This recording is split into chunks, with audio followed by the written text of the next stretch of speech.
My purpose is to bring clarity where there is complexity. My name is Francisco Milagres. I live in Brazil, but I serve customers across the globe. I've been doing this for a long time, and for the last 10 years, I've been doing this in partnership with OpenExO. And if you'd like to see more how we are doing this with companies across the globe, with customers in Asia, Europe, US, and Brazil, stick with me to know a little bit more of what we have been doing together. My journey with ExO started in 2013 when I met Salim at Singularity University. At the first time, one of my major challenges was how I could get the insights from the companies I met at Silicon Valley and how to bring lessons and insights from that to our country and also to help transform companies across the globe. So I was one of the first guests to get in touch with Exponential Organizations' first edition book with Salim and a group of maybe 100 people. And we were invited by Salim to get in touch with the content, with the early version of the book. And then we were creating the first version of the community that we know now, that we kind of created methods and tools around the concept of the book. So that's where I met Salim in the Silicon Valley at SU. The turning point for me was in 2016, when a group of 30, 40 people, we get together in Toronto to create the first methodology to apply the inspirational concepts of exponential organizations into a method that we could apply to large companies and help them leapfrog in a couple of weeks within a horizon of 2 years in the future. So we kind of started creating the first version. We crafted the first version of ExO Sprint with testing and validating hypotheses with a group of clients. And since that meeting, we got the click that, okay, that's a bit big because we're creating something that will be open and will impact a lot of number of companies across the globe. In Brazil, I've served a large number of companies. Some of them that I can list was Visa, a large payment company. Coteminas is a large textile industry. Park Indigo is the largest parking management company in the world. They're based in France. They're the second largest in Brazil. Another large one is Mobly. Mobly is an online retailer for home items. They have 120,000 items on their catalog for online and also offline sales. And more recently, Sistemas. Senhor is a large ERP company based in Brazil. They are the third largest company in the sector in Brazil. And we have mixed the ExO Sprint with their strategic planning that I help them craft this for the next 5 years. Mobly is a startup backed by a German fund based in Brazil, created by 3 young founders. They met in Silicon Valley. They created this company to sell online items and decoration items and furniture online. They started 15 years ago in the beginning of this exploration, this hypothesis of selling home goods online. And when I met the 3 founders, they were also very excited about the concept of ExO, but they were already thinking about in the future how they could take advantage of the large number of information that they have from their clients to create new business outside of the pure online business that they already had. So one of the challenges that they have is how they can capture the behavior of their clients when they decide to buy a new item like a couch or something for their home, and apply this to serve this client in a large number of extending their service across not only the moment of acquisition. So we kind of help them to find hypotheses to test this. And first, we help them create a concept of the first offline store, grabbing a large number of items that already a large number of sellers online, creating offline selling, competing with offline retailers, but also help them create a new business to extend the tail of serving their customers across their journey. So services to support them at home, support them in their condo or their large buildings, and they could support their maintenance or some other services that are not only buying a couch or a sofa or a decoration item for their home, but how they can be a side of their customers to extend their lifetime cycle across their journeys. I kept connection with a couple of team members of Mobly after the sprint.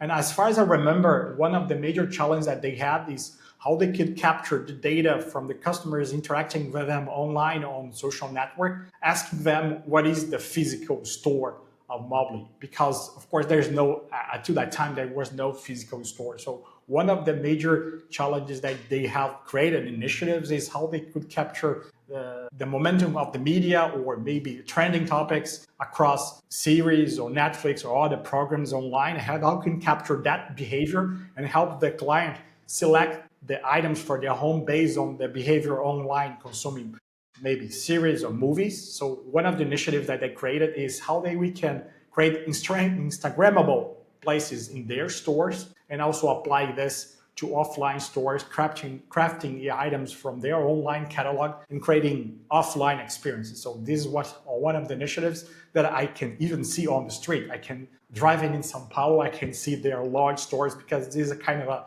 tangible way to see an outcome of the sprints. This is one of the initiatives that we could see that was created during the sprints. But recently they merged with a large offline company in Brazil. They're kind of the moment now to redesign their strategy for the future, merging an online and offline business, as they have recently finished an M&A strategy applied to their business across the future years. Coteminas is a large textile company in Brazil. They were created maybe a large number of years ago, created by the founder of a family, very traditional family in the textile business in Brazil. But I remember two major challenges when we applied a project such as an ExO sprint with them. One is there's a very traditional business, textile industry, heavy industrial based in Brazil. So one of the challenges is how we can move from traditional industrial business to a large innovation that they are already competing with Chinese manufacturers, with startups creating products based in non-local production manufacturing in Brazil. So one of the challenges help them craft their mindset from the founders, from the family, and from the head of innovation that is the third generation of the company. So one of the outcomes was help them create this innovation mindset, but applied to the family that was already in the core of the management of the company. But one of the key moments that I remember was when we helped them craft a new view for the company. Instead of moving to a company that is a textile based on selling products, and maybe selling physical products based on industry, we help them create an MTP that helped them create the future for their purpose. So we have remember that we discussed with them is how we can move from a manufacturing company creating pillows. I remember they produced at that time 8 million pillows per year. So how they can move from industrial business to a home maybe wellness and staying at home with a quality of life, and then product will be a part of this quality of life and well-being at home, instead of buying a product to support your room or your living room or your bedroom. So that was one of the aspects that we have discussed that changed their mindset, how to apply MTP to craft the way to get the relationship with their customers. One of the outcomes that they have created after the ExO sprint was a business to not only, as I mentioned before, creating products to serve as a purpose for their bedrooms, rooms, or as a furniture to support their lives, but also create a purpose of finding a very specific pain point of the people living in large cities in Brazil. But in one of the challenges that we found, and they created a spin-off, was the quality of the sleep. You know that people are sleeping less and less, not in the very quality of sleep. And they created a company in the sector that they call sleep tech. So instead of selling products or selling pillows, they kind of crafted a startup outside of the company called ProSono. They called Pro Sleep, and they created this spin-off company to create products to support better quality of sleep for Brazilians. So they created a prototype for a pillow with sensors, with a better product crafted with nanotech technology. And as far as I remember, they're creating this. I haven't seen any improvement of this company recently, but this is one of the outcomes that they created after the ExO sprint, creating a spin-off not only to sell products, but to sell a specific problem of quality of sleep, creating a spin-off for a sleep tech company. At Visa, I was part of very specific moments there, but I remember on the Disrupt session at the week 5 of the sprint that I was part of a group of people watching the pitches and giving them feedback. And also during another project, I was advising another financial company that they also allied with Visa after the sprint, connecting startups in the ecosystem way of thinking about partnerships.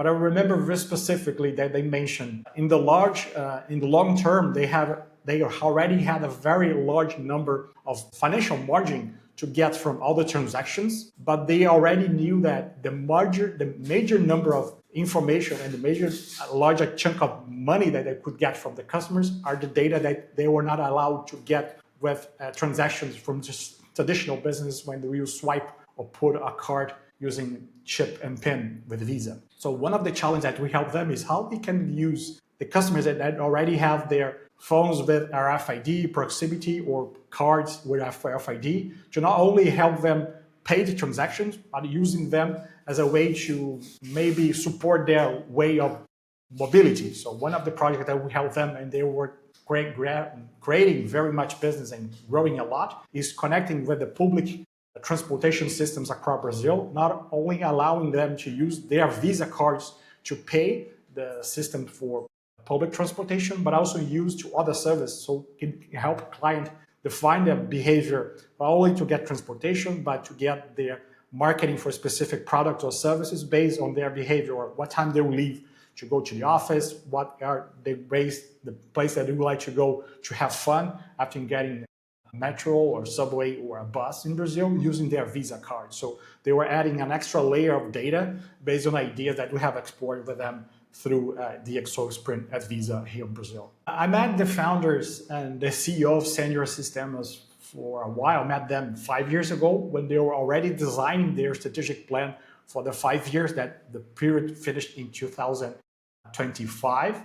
And they invited me to be part of the bid to hire the consulting to help them drive their strategy for the future. So I was part of the company discussing with them, and I was the waiting company with my company, Mirak, to design their strategy for the future for the following 5 years. And one of the major challenges was a company that usually, based on technology, they usually apply themselves, okay, we know what we are doing, we like to have a different approach for someone doing differently in the sector. And I brought them an idea of running an ExO sprint to help them craft not only their strategy based on the core, but also how we can bring these new aspects of checking signals from the future, bringing exponential technologies, emerging technologies, and testing hypotheses of creating business for the edge of the company. Because when we could see for the strategy that we were designing for the future, they could grow very linearly from now until 2032. That's the end of the strategy period. But they needed to grow very fast until the end of this period, of course, pushed by the shareholders and the founders. And they would notice that we can only be that big if we created outside of the core business. And so we created a strategy to develop business in the near core, but also on the edge. And then we use the outcome of the ExO sprint to, one, help them design the strategy based on these concepts, core, near core, and edge. And we have already a pre-signed agreement to run annual ExO sprints with them, preparing their board, the management team, and the leadership to create a recurring funnel of opportunities in their near core and edge to fill out this gap, not only growing linearly in the core, but also bring opportunities in near core and also in the edge to multiply their growth by 5 in the next 6 years. Siemens Energy ExO sprints, we had already with OpenExO 6 sprints, and I've been part of 3 of these 6 sprints. And I remember for the last 3-4 years, I have been working together, very different mindsets across different opportunities that I have been working with them. So during the first sprint that I was part with, I remember that the leader of the ExO sprint of part of my team, and one of the major challenges that we had is how to apply exponential technologies to craft solutions for clean energy. And we have a very diverse group of team members from Europe and also from US, and also a mixed team of 2 Brazilians, I think 2 Europeans and 2 North American team members. And we had a very mixed team of scientists and business developers. And we had a very challenging approach because we're not able to apply the concept and grant approved initiatives by the end of the first sprint.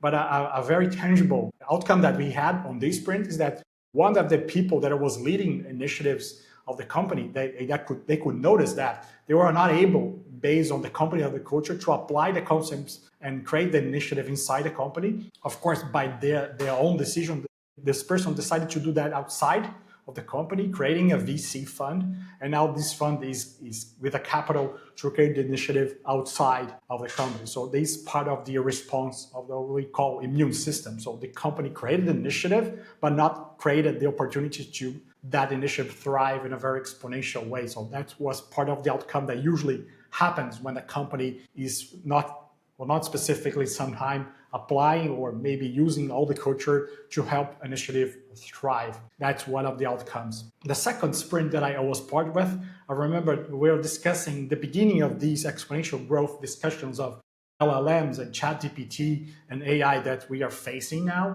And we were changing two main aspects. One, we are going to use LLMs and ChatGPT inside our sprints. So it was a mind shift that we had to apply as LLMs as a part of a team member, almost of a team member of our ExO sprint. So now we don't know how to work without these kind of tools. We use that a lot to apply and help us craft documents, craft information, consolidate reports. So we use that. But one is a very specific aspect that we learned from that we got a very specific challenge on how to apply quantum computing at the moment that we know already is still developing, but to solve a very specific problem on materials of the company. This is a public information. As soon as we finished the project, one of the things that we noticed that we are not helping the immune system attack the initiative and not getting funded.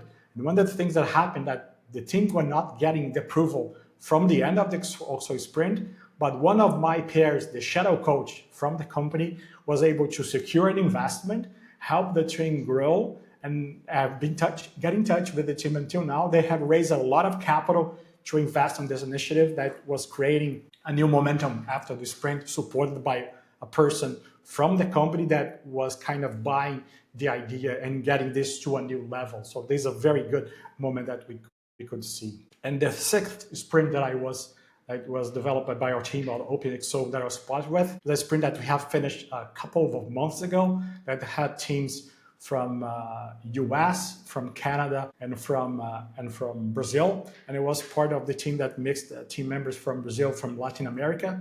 And we're leading an initiative of turbines, ethanol-based turbines, with a team based in Latam and in Brazil. And have opportunities to work with these teams that are younger professionals in this team. And one of the initiatives from our team was approved to create a new specific ethanol-based turbine that will be prototyped and presented at COP30 in Brazil within a couple of weeks. So these are also very successful moments that we could get a very traditional industrial business by using the mindset of the exponential way of creating, connecting parts, and bringing technology to be a very successful initiative also in this sprint that I was part with. So I've been very grateful to be part of 3 out of the 6 sprints with Siemens Energy. I think the major challenge when we compare traditional consulting models with ExO Sprint and why is this so successful is because the traditional models for companies that usually apply traditional methodologies is because they are based in the closed concept of scarcity and accessing the content from their inside, only from their inside their business and from their community. And we are using different point of views for different cultures and with an abundant model that we can grab content, insights, and knowledge from our global community. So if we are discussing even strategy with a specific sector in Asia, we can just by pinpoint of a WhatsApp group, our community, we can access knowledge and also reference from our platform, from our community to help transform their business based on a very different approach that we should apply this to a traditional large consulting company that usually they have closed models and not open for external feedback, for external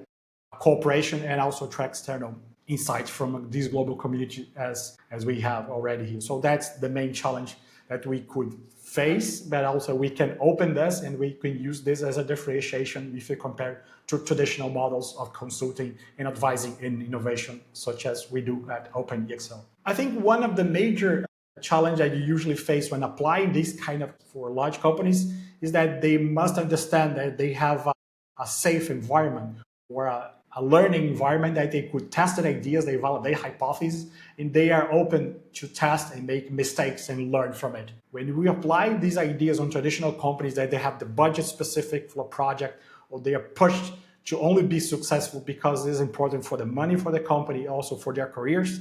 They are not open to test and maybe to validate themselves inside their business. But we can create a project like this with a very time-specific process, but also applying innovation, but also learning environment, a safe environment. We create an environment that a lot of people mention that after they finish the sprint, they return to their daily activities completely different because they are more able to test different, to learn, but also to tease other team members to think differently if they are not maybe restricted by traditional company. The main kind of leadership that I usually expect when I discuss projects such as ExO Sprint or maybe strategy for the future is the culture that allow the team members to test, hypothesis, validate, make mistakes, but also bring the learnings from these mistakes. I usually have a very specific phrase that I like to answer and to kind of tease my team members is I would like to hear some gentle insubordination from them. So do not accept all the premises that I present, do not accept all the rules that I put, do not use the tools that I present the way that I'm presenting you. So present me new approaches, present me new assumptions, new questions. And usually, sometimes, I usually prefer the team to ask forgiveness rather than permission to running some tests and validating hypotheses. So this is on traditional business, large industrial companies are not accepted because you usually are defined to test within your limits and your criteria, but to test new ways of doing business or making money out of the traditional way that we are doing. So be able to make failures, but also to learn from it and also grow on top of these learnings, I think are the main characteristics that I expect from the leader to allow this kind of behavior from the team members. The main learning that I've got when working as a coach or a leader or advisor or as a board member working with a project like this is technology that, as we have been seeing,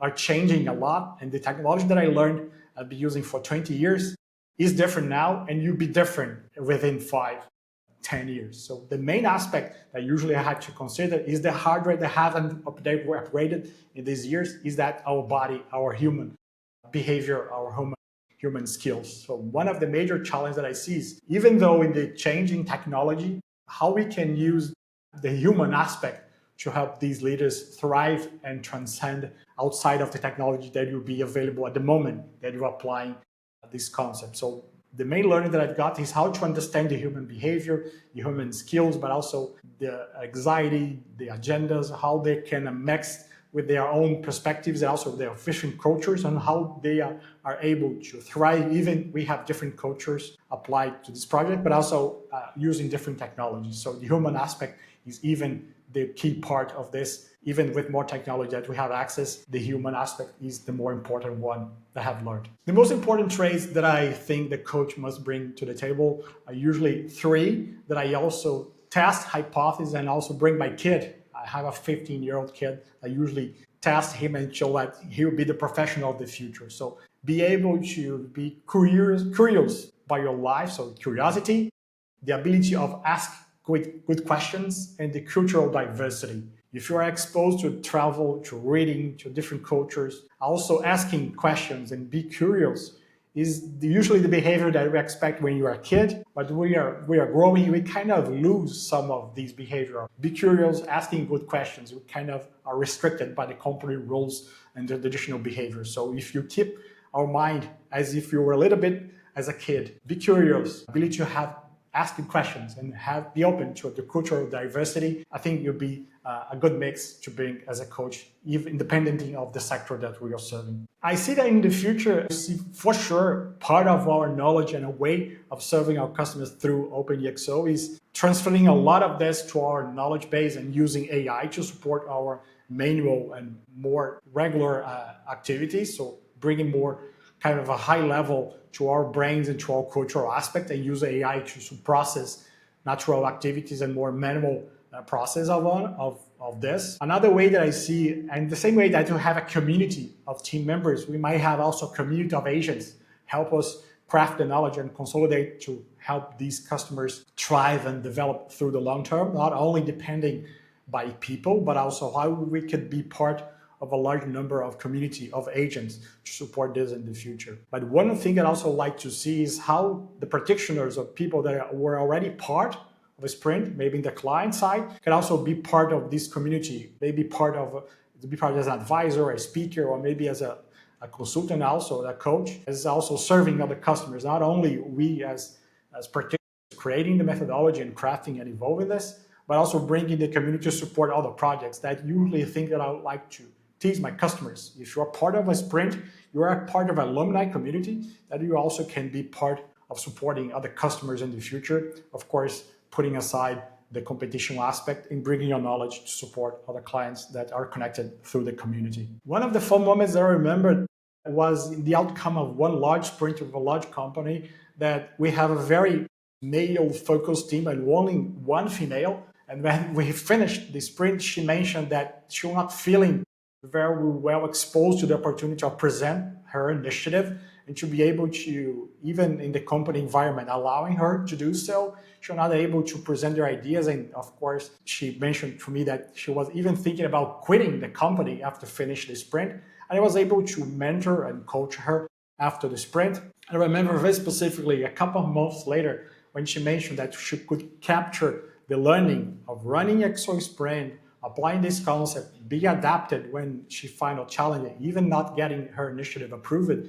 A couple of months later, she got in touch with me and told that she was appointed to be the head of a division of a very important innovation division in a specific country that she was looking to work with. And she was very happy because she could see that only happened because she was exposed to this journey of testing, validating, learning, and also be exposed to failure, but also to question herself what she could do differently. So this is a very good story. Unfortunately, I cannot open names, but I'm very happy to see that I'm still in contact with her. And she's also leading a global division in a company because she's applied the concept and even learned by the mistake that we had during the journey of the ExO sprint. She's now leading a global division at the company that she was aiming for. I would say if you're watching this, think about, is it worth it to connect with the community and work on a project like this? For sure. I think when I finished the first program at Singularity University, connected with Salim, capturing all the insights and learnings from an inspirational aspect and applying this to large companies across the globe, for me, it makes all the things that I like is discussing and working with different cultures, traveling a lot and working with different kind of companies, but also seeing these companies applying these concepts outside of their internal boundaries and creating businesses that will grow exponentially, help them in the future. So if you're thinking about applying this concept and helping a company develop for the future, but not only inside their company structure and within their immune system and helping those companies grow outside of their limits, for sure this is a way to work with and be part of the community. One of the things that motivated me most for the future is that I'm sure that the consulting industry and the business that we are doing now, that I've been doing for the last 20 years, advising lectures, advising and serving as a board member, that will change completely in the future. If I would be able to keep working in this, but helping the industry change to a way that will be more adapted, to be more leveraged by AI, or to be more adapted to support these kind of our businesses to use this kind of way to create their future, you'll be good. But also not only for large companies that can pay a chunk of money to bring competent consultants, but also how we can reduce the cost and expand the impact to be more abundant, to helping any kind of company for any kind of number of founders and for any kind of size to apply this concept in a practical way. So if you can apply this, I would see that in the next 5-10 years, I would be very happy to see that if you can be more abundant to apply this concept in the future for any kind of company, for any size of business.